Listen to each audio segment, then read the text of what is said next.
Hello, and welcome to Starry Storytime, a gentle, soothing space where evening stories and soft whispers guide you into a peaceful night's rest. Tonight, we're offering another relaxing tale designed to help ease your mind and lead you toward a comforting slumber. Before we begin, let's take a moment to prepare our bodies and minds for deep rest. Find a comfortable position, and with each slow inhale and soft exhale, let any worries from the day quietly slip away. It can be challenging to step away from the day's hustle, especially when it's time to sleep. Yet remember, the less we worry about falling asleep, the easier it becomes for our minds to let go of lingering tension.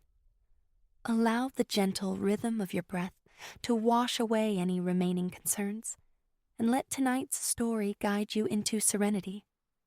Now, settle in and let the soothing aura of Starry Storytime surround you. May you enjoy this story and drift into a tranquil, restorative night's sleep.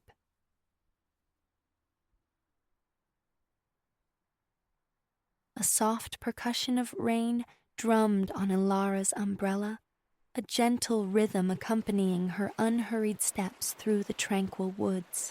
High above, the ash leaves whispered secrets back to the falling drops, their surfaces slick and gleaming. Rivulets streamed down the furrowed bark of ancient oaks, vanishing into the receptive earth.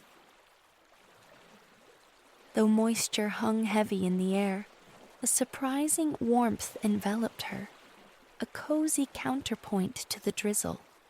It was one of those spring afternoons pregnant with life, the forest floor a tapestry of bluebells, their delicate heads bowed beneath the rain. Nearby, the unmistakable sweet pungency of wild garlic threaded through the damp air. Borne on the breeze, fragments of laughter and conversation drifted from unseen walkers somewhere along the network of paths Ilara knew so intimately, though today destination held no sway over her meandering. She paused, captivated by a blackbird foraging across the uneven ground. Its plumage, far from simple black, shimmered with hidden depths. Iridescent hints of beetle-wing green, bruised purple, the profound blue of a moonless night. Droplets clung to its feathers like minuscule, perfect crystals. The bird regarded her with a bright, intelligent eye for a fleeting second, before vanishing into the undergrowth, leaving Ilara with the distinct impression it shared her quiet enjoyment of the woods this day. Beside the wide path, near a moss-crowned tree stump, she halted.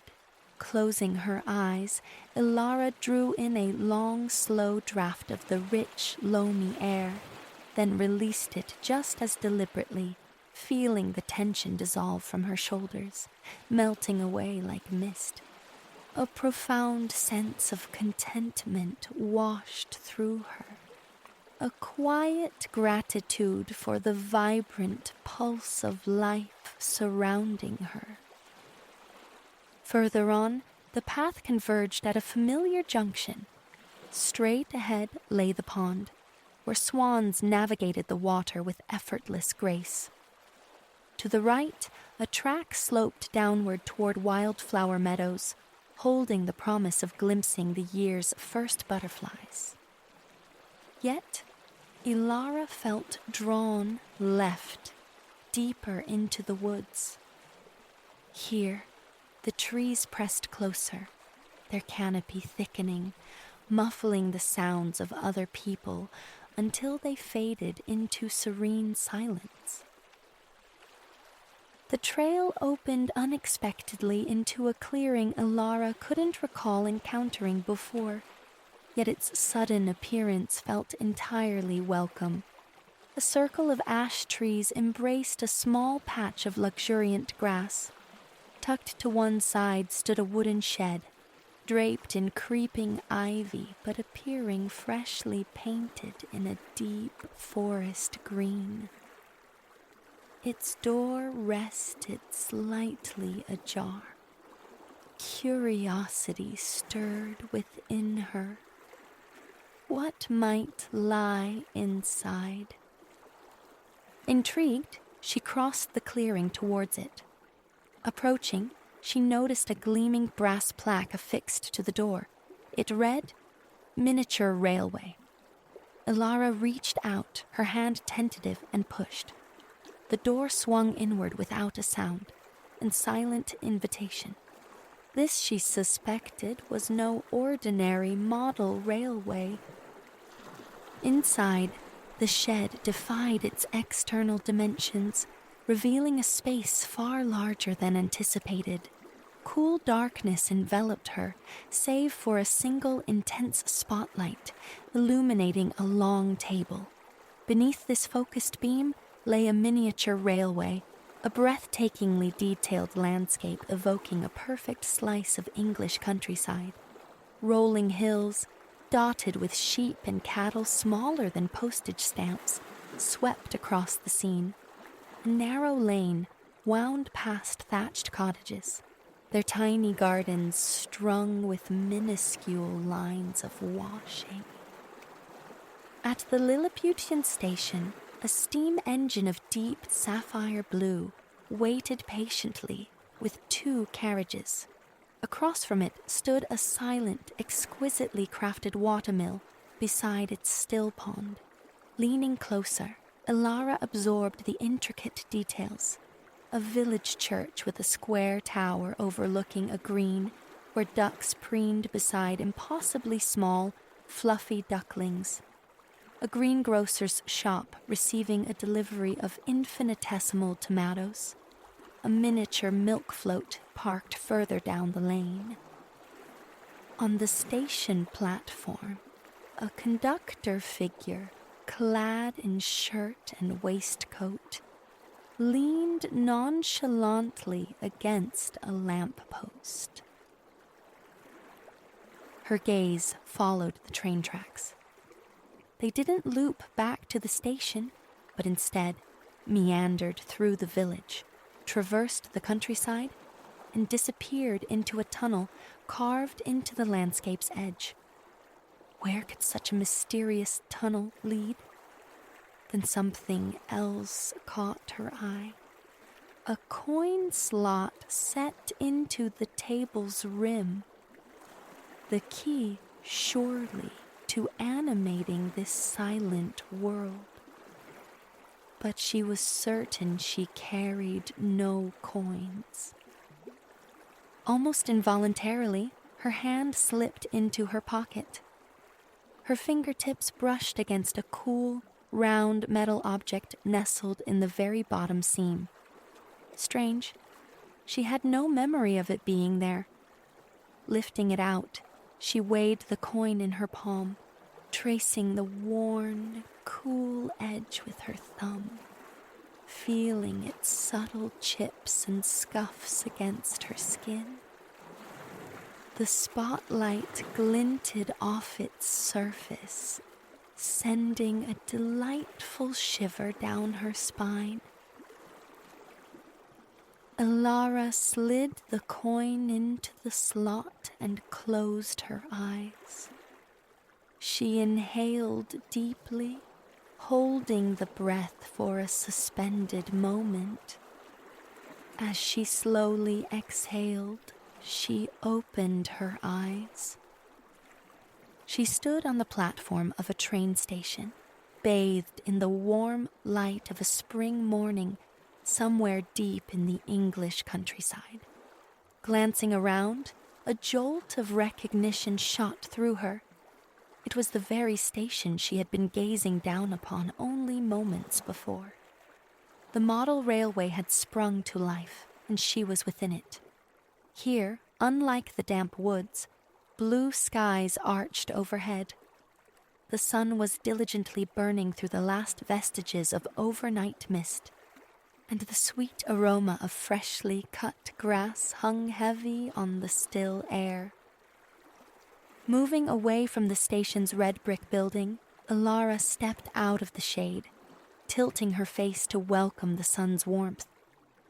At the platform's far end stood a conductor, Maeve, resplendent in shirt and waistcoat, a wide, welcoming smile gracing her features.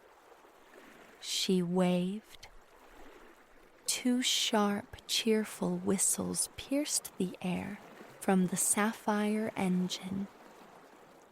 If Ilara wished to discover this magical train's destination, she'd best climb aboard. She opened the wooden carriage door and stepped inside. No sooner had she settled onto a plush red velvet seat in her compartment than another whistle sounded. Plumes of white steam drifted past her window. Peering out, she caught sight of a heron landing with stately grace beside the mill pond. As she watched it, the train began to glide smoothly out of the station, the mill and its tranquil water sliding from view. Beyond the mill lay a vast orchard, row upon row of short, gnarled apple trees stretching towards the horizon. She was undeniably far from the shed in the woods now. The trees were heavy with blossom, clouds of pink and white promising future bounty. Over the summer, these petals would drift to the earth, replaced by the first nascent buds of fruit, swelling day by day, becoming rounder, brighter, juicier. In months to come, these fields would hum with activity, pickers gathering plump green bramleys and speckled royal galas. But for now, the only sounds were the melodies of thrushes and blackbirds, interwoven with the rhythmic click-clack of the steam engine. The carriage felt warm, rocking gently as they passed the sea of blossom. The velvet seat was soft against her arm. Her breathing slowed, her body swaying in time with the train's easy motion. As the orchard thinned, the fields grew tidier, the grass shorter. Cows and sheep grazed with languid contentment beneath the brilliant sky. Behind a low stone wall, a cricket pitch emerged. A cluster of figures in white ambled onto the green, preparing for the day's play. The pitch sloped gently away, and beyond another wall, the grass gave way to a pebble beach bordering a wide, meandering river. Willow trees drooped over the water, their lowest branches trailing fingertips across the slow-moving current. Ilara pondered their age, silent witnesses to the river's ceaseless flow, day after day, year after year. The engine's shuffling rhythm eased as it followed the river's curve. They were close enough now for Ilara to spot the occasional fish basking in the sun-dappled shallows. How lovely that clear, fresh water would feel, she mused. Cool, soft, refreshing. She could almost imagine the gentle tug of the current against her fingertips, the prickle of cool water on her skin. Soon, however, the river and the rails diverged.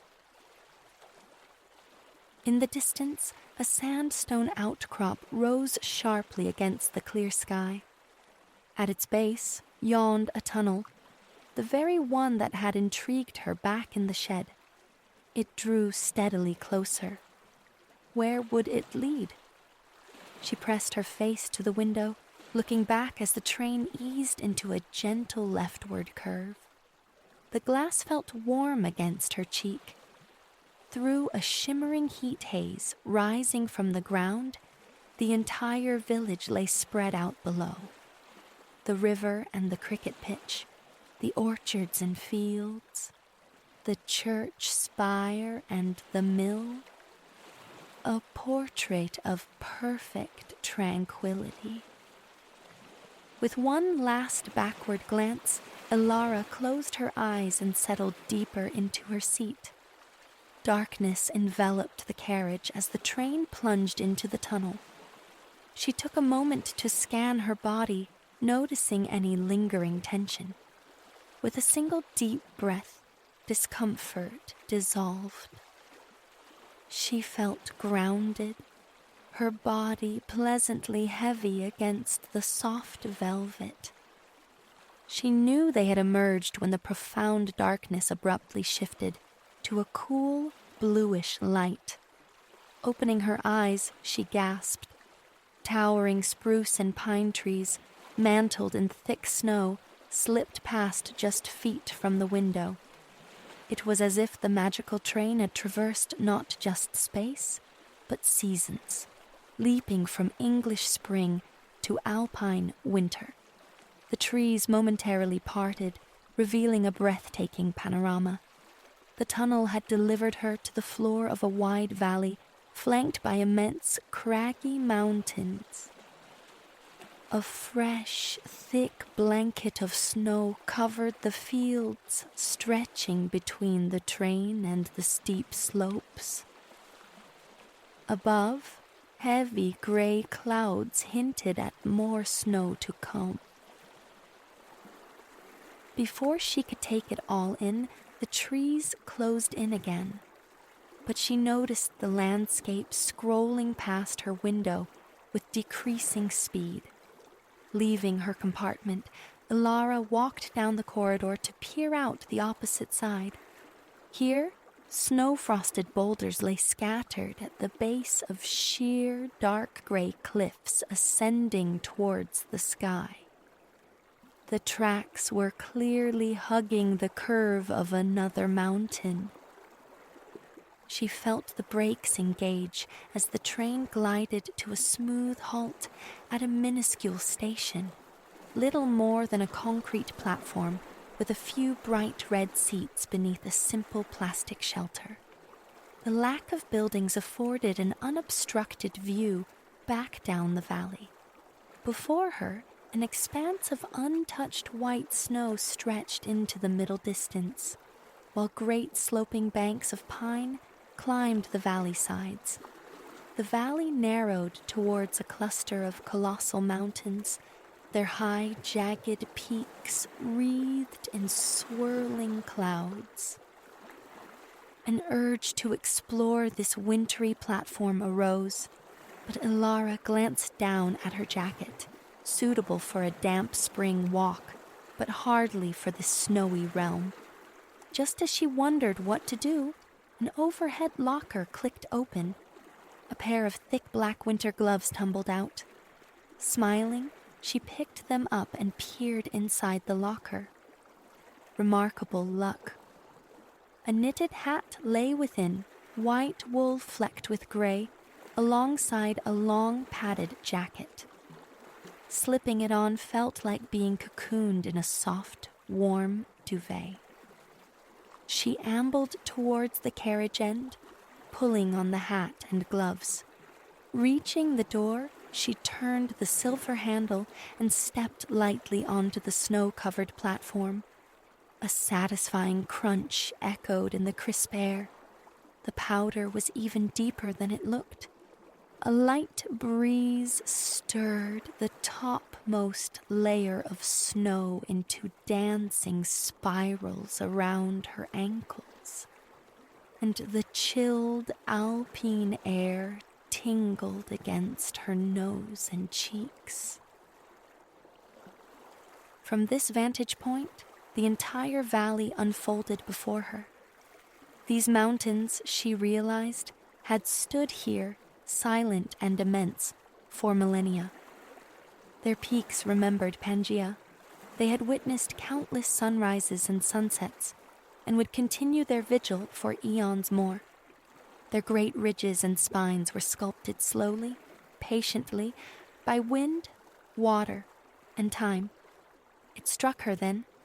No matter how vast something seems, how overwhelming or immutable, with enough time and patience, little by little, transformation is possible.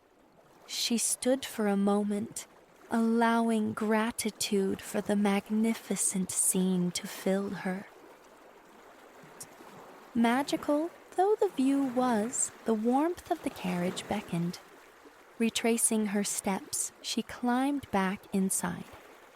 Moments later, the train began to move again. The forest thickened outside the window as she removed the hat, gloves, and jacket, stowing them back in the locker.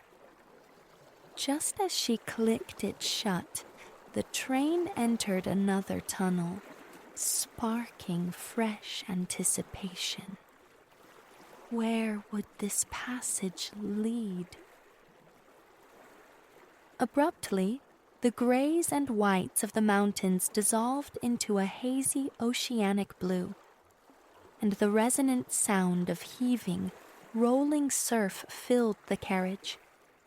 The train was now trundling along a track poised at the very edge of the sea. Between the water and the low cliff hugging the rails lay a sandy beach, though the tide was clearly high. They were so close to the waves, Ilara felt she could almost reach out and touch the spray. Standing, she slid open the carriage window. The cool, salty tang of the sea air rushed in, ruffling her clothes with a warm breeze. The ocean stretched before her, seemingly infinite. To her right, the sun hovered just above distant headlands, reaching into the water, its rays scattering like diamonds on the surface, just beyond the breaking waves. A gentle splash caught her eye, then what looked like a light brown, furry cap bobbing on the swell. Another appeared, then a third. What could they be? Now the small forms seemed to be floating lazily on their backs. Recognition dawned. Sea otters. A truly fortunate sighting. These enchanting creatures, she knew, delighted in diving into kelp forests for sustenance, capable of holding their breath for minutes as they twisted and played in the cool depths. They possessed special pouches in their chest fur for storing food, often floating placidly on the surface while nibbling shellfish. They were social, too. Groups or rafts often linked paws while resting or eating to stay together. Families sometimes even used strands of kelp to anchor themselves to one another, preventing drift. Out in the ocean, the otters floated serenely, watching the train chug slowly past. Ilara blinked, and in that instant, they vanished beneath the waves. Settling back into her seat, her eyelids grew heavy. Perhaps it was time to return. As if in answer, the steam engine emitted a soft whistle just as the train entered yet another tunnel. She allowed her eyes to drift closed. When she opened them again, the familiar orchards slid past the window. The air was cooler now, the sun hanging low, painting streaks of purple and pink across high, thin clouds. The scent of springtime drifted through the open window once more. The day was gently closing. The rhythm of the wheels on the track slowed, decelerating as a familiar village drifted into view. The church, the mill, the blossom-laden trees. It felt like mere minutes ago she was here, Yet stepping off the train, she felt the satisfying weight of a long, fulfilling day. As the sun dipped below the horizon, Ilara closed her eyes, drawing in a long, slow breath, then releasing it just as slowly. Opening her eyes again, she found herself back in the ivy-clad shed discovered in the woods. Below her, petite and perfect as ever, lay the magical miniature railway. The shed door swung open silently. Outside, the rain had ceased. The sun managed a final peek over the treetops. She couldn't have been gone long, however. The grass remained slick with moisture. It was time to head home.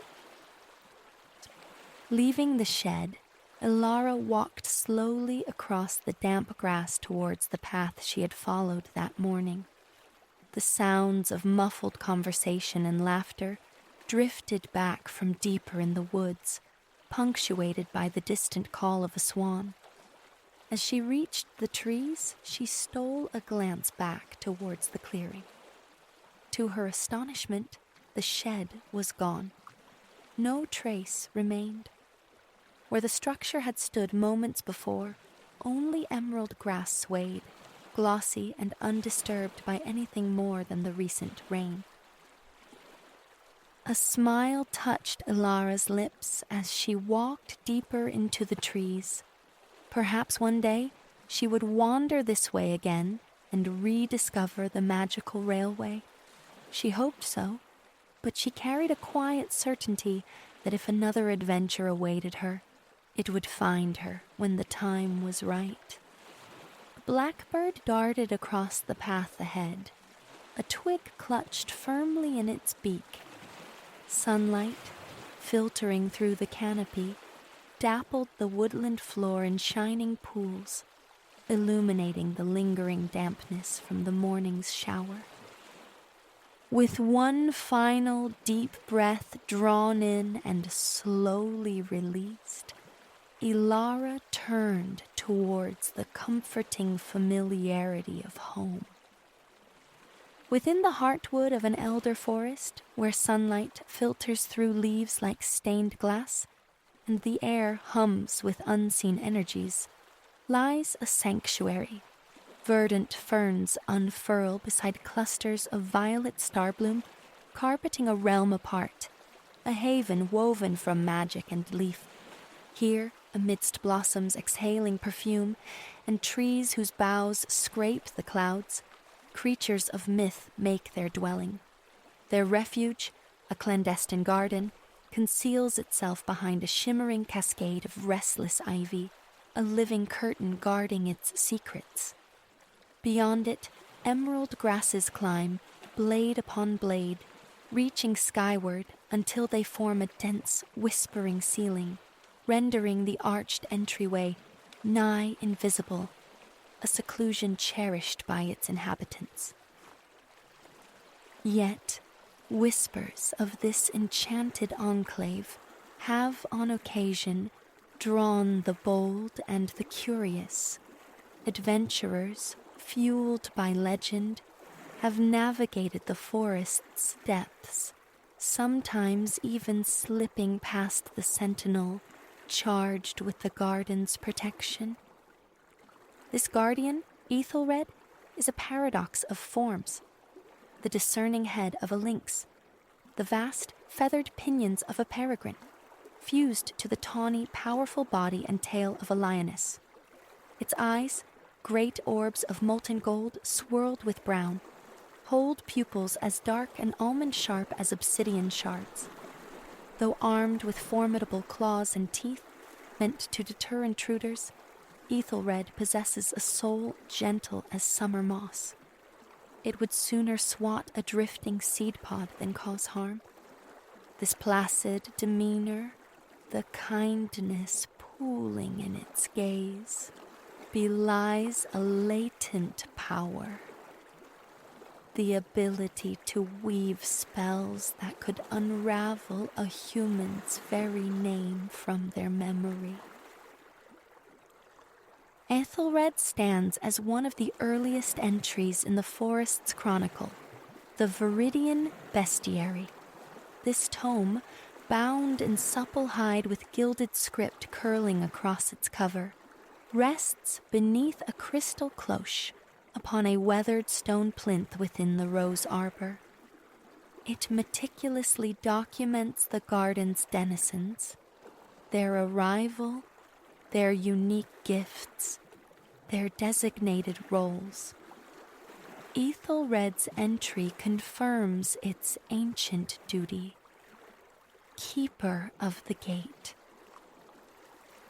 Behind the swaying ivy veil, the archway itself is a masterpiece, wreathed in climbing vines bearing blossoms shaped like tiny hearts, blushing pink and pristine white. Forged from iron, twisted and hammered into elaborate arabesques, the gate depicts a sylvan fantasy. Rabbits, foxes, and deer cavorting amongst fantastical foliage and blooms. While on watch, Ethelred favors a specific posture, sprawled flat, forelegs extended like offerings, hind legs tucked neatly. Boredom, a frequent visitor, prompts languid paw licking, luxurious stretches, or deep, rumbling naps, broken only by the nudging of a garden gnomekin. Ah, the dell dwellers of the secret garden. Diminutive they may be, yet their daily toil is immense. These diminutive horticulturists, skin like weathered bark, beards like spun moonlight, and pointed caps askew, are the true custodians of this hidden paradise. Their village, a cluster of hollows nestled at the roots of colossal evergreens, lies just beyond the gate, surrounded by oval flower beds and soaring conifers. In their scant leisure, they knit thick sweaters and socks from yarn meticulously spun from bamboo fibers. The dell dwellers labor ceaselessly, ensuring their cherished garden flourishes. This often involves overseeing other mythical residents who feign industry while indulging in idleness. The Glimmerwings, especially, possess a notorious penchant for shirking their tasks. These fey beings, cousins to sprites but distinguished by pointed ears and 4 iridescent dragonfly-like wings, inhabit an adjacent meadow where delphiniums gleam like scattered sapphires. Officially, the garden's appraisers, the Glimmerwings, ought to hover, minuscule clipboards poised, assessing the nectar quality favored by the garden's honeybees. More often than not, however, duty is forgotten. They flit away, drawn by the lure of wild blackberries ripening in thickets near the cherry trees. The cherry blossom field is a realm of ephemeral pink, where countless petals drift from venerable trees, blanketing the ground in a soft, fragrant tide. This dreamlike expanse is the domain of Renka. In her true guise, this cunning spirit resembles a fox of exquisite grace, long, slender limbs, a sharply intelligent muzzle, and fur of purest white that shimmers in the dappled light. But Renka is a mistress of transformation, often adopting other shapes. Her occasional impersonation of a dell dweller, much to their collective exasperation, is a favored prank. Renka counts among the forest's most ancient inhabitants. Her kind accrues tales throughout their long lives, up to 9 in total. Currently, 7 brushy tales, each a distinct hue of the rainbow, attest to her considerable age, a subject she politely avoids. Her life force, her magic, resides within a smooth, round gemstone, pulsating with a gentle, amber luminescence. This soul jewel, typically nestled deep within her most luxuriant tail, is guarded fiercely.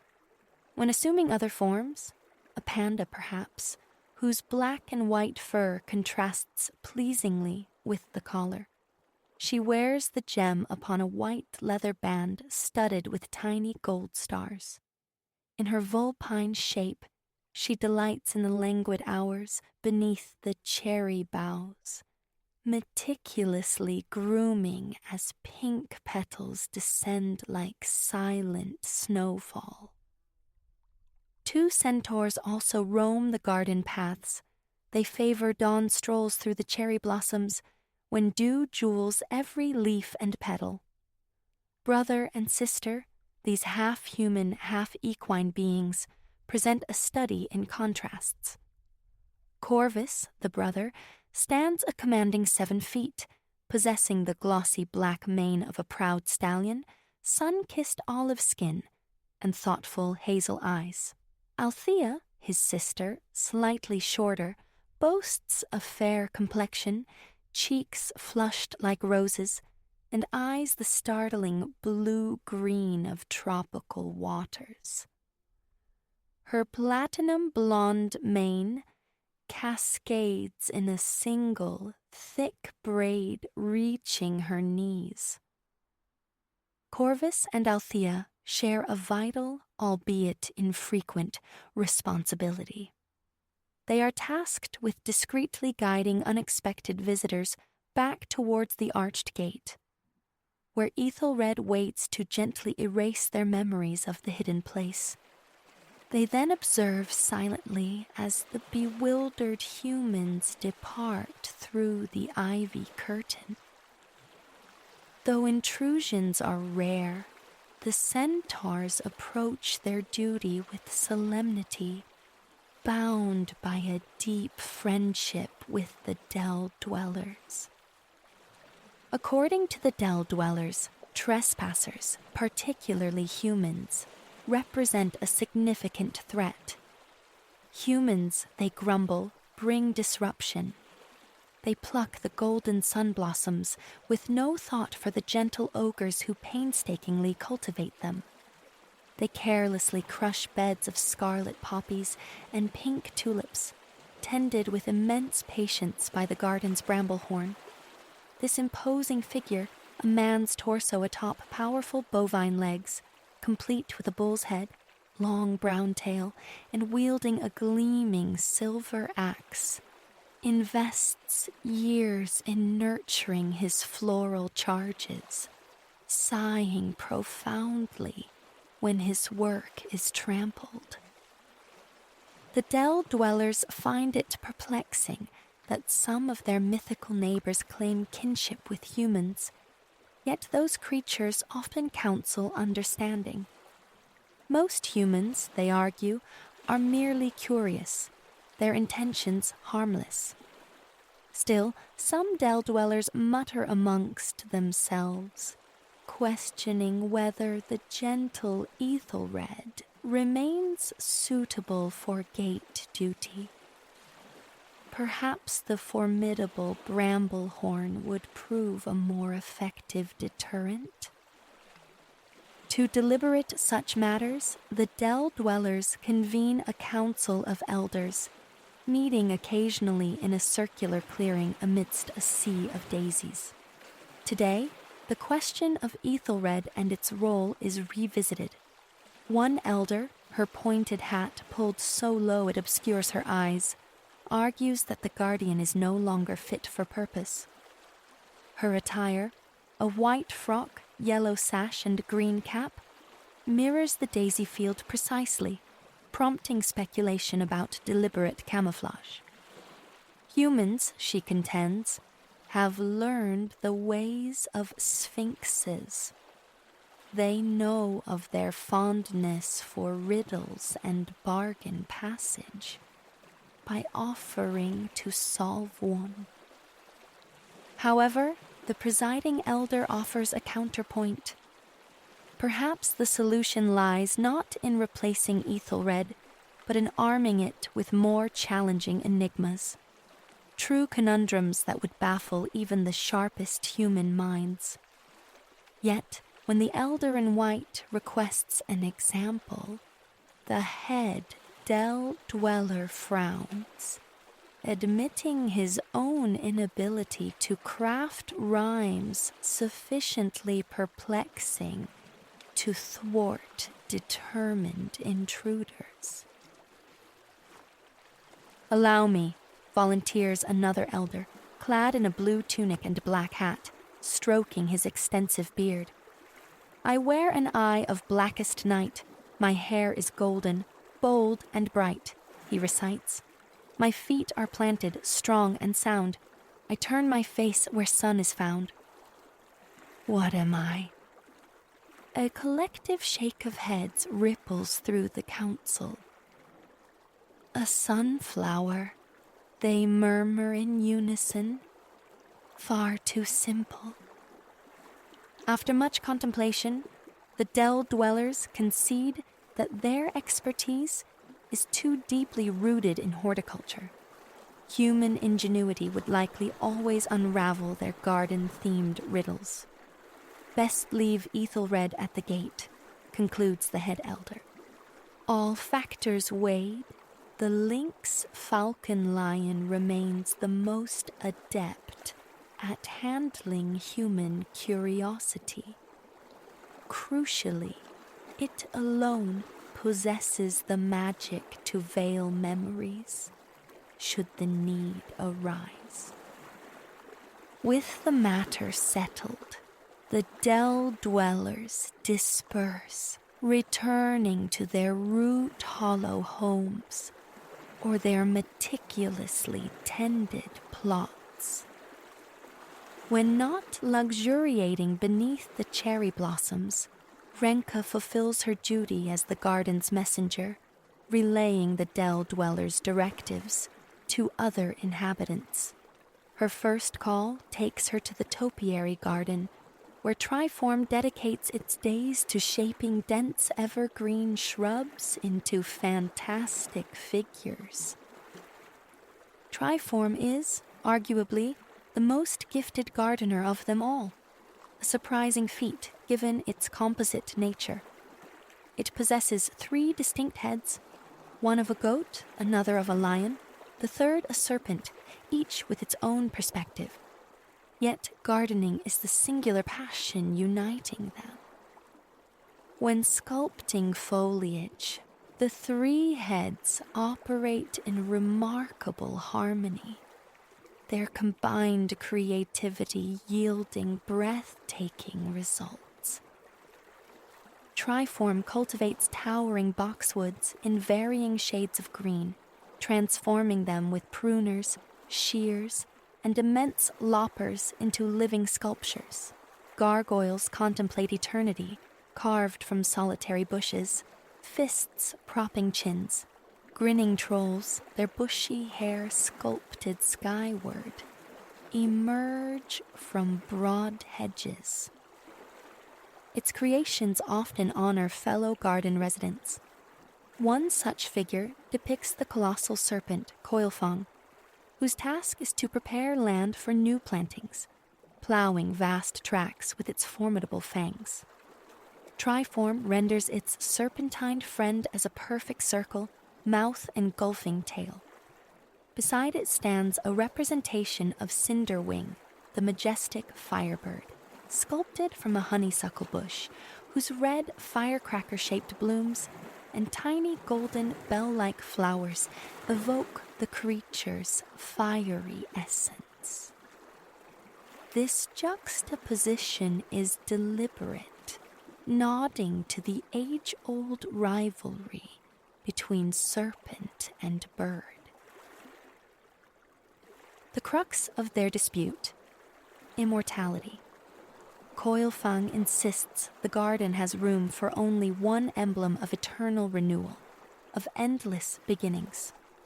Cinderwing, perpetually reborn from its own ashes, concurs on the principle but fiercely contests the serpent's claim to the title citing its own ancient mythological precedents.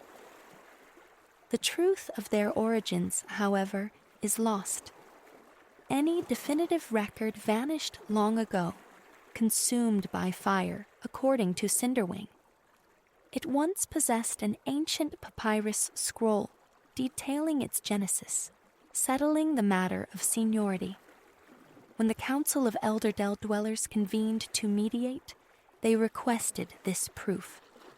A crestfallen Cinderwing confessed the scroll had been incinerated during a heated argument with a Skyclaw.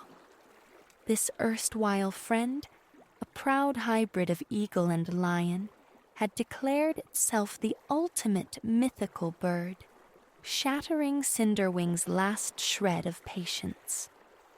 Unable to contain its inner fire, it erupted in flames, accidentally destroying the very evidence held in its talons.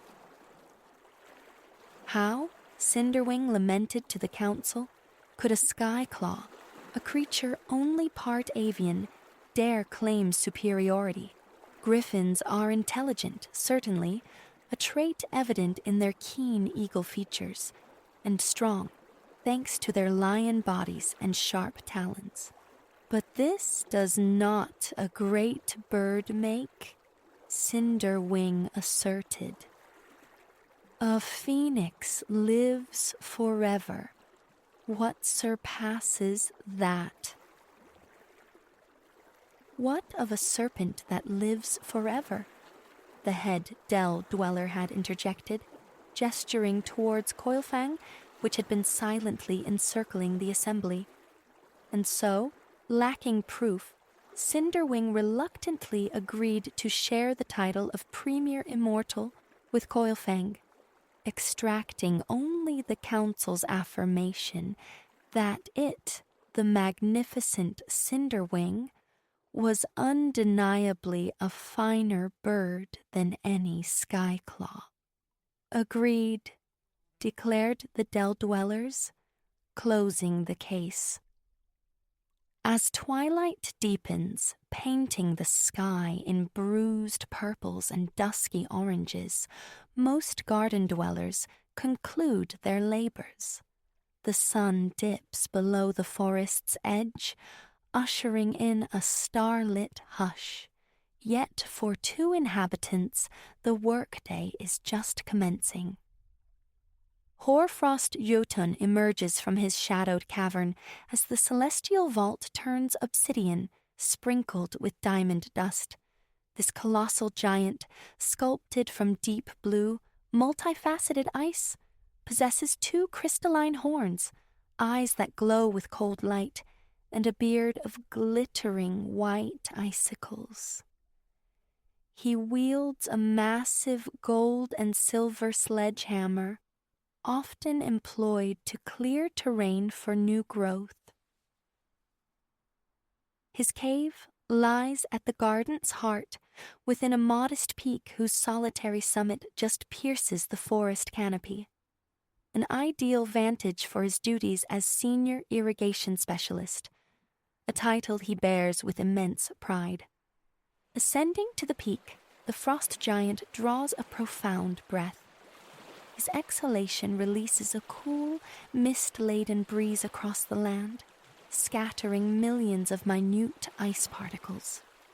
This crystalline breath coats the topiary garden, the cherry blossom field, and flower beds bristling with lupines resembling azure corn cobs. Hoarfrost Jotun's breath settles upon the intricate garden maze, its winding hedgerows a favorite playground for the centaurs who navigate it blindfolded. This nightly cooling supplements the morning dew, preserving soil moisture until sunrise. Occasionally, however, his frosty exhalation proves too potent, threatening delicate flower and vegetable beds with a killing freeze. This is where the frost giant's steadfast companion intervenes, Emberhound of the secret garden, a cheerful, three-headed, fire-breathing canine with gentle blue eyes, a short gray coat, and a spiky draconic tail, enters the scene. Once guardian of the underworld's gates, Emberhound now embraces his role as the garden's official warmer. Each night, he trots silently through the plantings, his three noses sniffing for areas succumbing to the chill. Upon finding such a spot, he curls up within it, radiating a profound warmth that revitalizes every plant, flower, and shrub within a wide radius, coaxing them back from their icy torpor. On nights free from warming duties, Emberhound pads softly towards the garden gate, careful not to disturb the slumbering dell-dwellers, to visit Ethelred. A shared history of guardianship forged a strong bond between them. The three-headed dog, after all, understood security, having patrolled Hades' entrance for millennia. Beneath the archway, now silvered by moonlight that drains the color from the heart-shaped blossoms above, the two friends converse. Ethelred rests in its preferred pose, forelegs outstretched, hind legs tucked. A new riddle forms in its complex mind. I sound like slumber for the rose and daisy, it murmurs, its voice a low rumble. Not men, but blooms might count their sheep in me. A place for mythic folk like you, maybe. What am I? Emberhound's three heads grin in unison. A flower bed, he replies, his voice a warm rasp. As the guardians talk deep into the night, the secret garden beyond the ivy curtain sleeps peacefully beneath the vast starry canvas. Within their root hollows, contented dell-dwellers dream of moon-washed lilies, murmuring streams, and the quiet fellowship of mythical beings, resting under the benevolent gaze of the moon.